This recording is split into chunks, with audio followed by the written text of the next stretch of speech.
Good morning, friends. Today we are going to discuss about vector data analysis.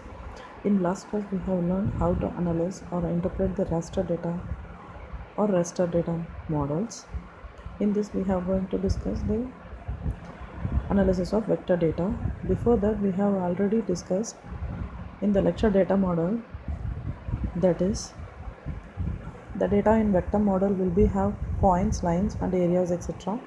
For analysis of these vector data, there may be a performing a query, means asking the questions like where it is, or the location, or the area, distance, like that. Means the performing a query to retrieve data or to get a data from the GIS database, that is our database management system. And this query is of two types. One is spatial and second one is aspatial. Aspatial means the query is about attributes of feature or the characteristics of a particular feature which is located in the geographical area. Spatial query involves about the information, and that is about how much the distance or about the areas and also in the perimeters. Individual queries, and these queries can be combined to identify the entities in a database which satisfies both the more spatial and aspatial criteria, and this can be done by some mathematical boolean operators like and, not, and or, to combine the different data which is overlaying one on the other. And second one is buffering function. This function is used to identify the zone of interest which is around our entity. In vector data, we have a line, point, and areas. For buffering, if the point is buffered as circle and the circle zone is created, this area can be different.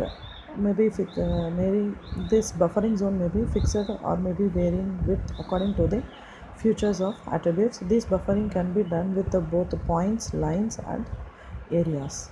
And another technique is home map overlaying. It is used to integrate data from two sources by using GIS functions. Using GIS, it is possible to take different thematic layers of the same area with the same geographical scale.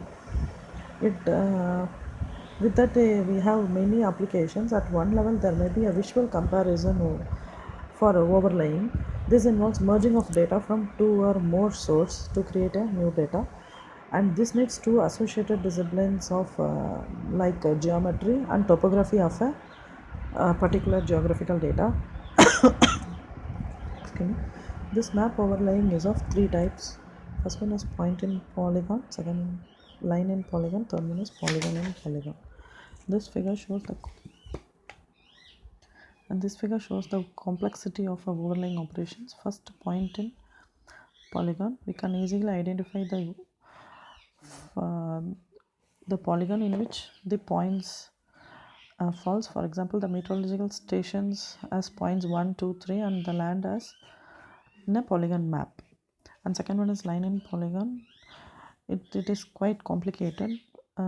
We need to overlay the road data on a data layer containing forest polygons, and this output map will contain roads split up into smaller segments representing road in a forest areas and the areas which is outside the forest area.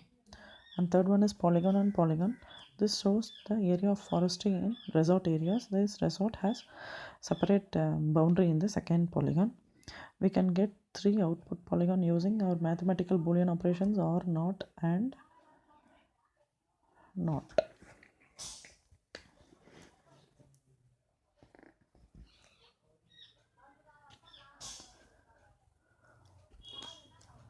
And finally, we have network analysis. It is quite completely a different set of analytical function, consists of computation and networking. It is a connecting of set of lines representing some geometrical phenomena and transportation type. This can be done with either raster and vector data analysis. In this, we have directed and undirected network. Directed network have lines which have directions, and in case of undirected networks, there is no directions. And many applications of in a network analysis has planar network, which is embedded in 2D dimensions, and another network is non-planar. This is of multi-layer. This have multi-layer crossing and constructed with the overlying and underlying process. For typical classical spatial data analysis function networking, we have considered two more important things. First one is network partitioning, and second one is network optimal path findings. In optimal path findings, it is the path the difference between a pair of already defined location. In network partitioning, it helps to assign the network element to different location, which is already a predefined areas. And finally, with this we have completed our mid-semester portions.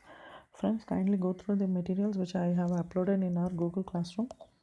If you have any doubts, don't hesitate to ask. And from Monday onwards we have discussion sessions, so kindly read out the uploaded materials. Thank you.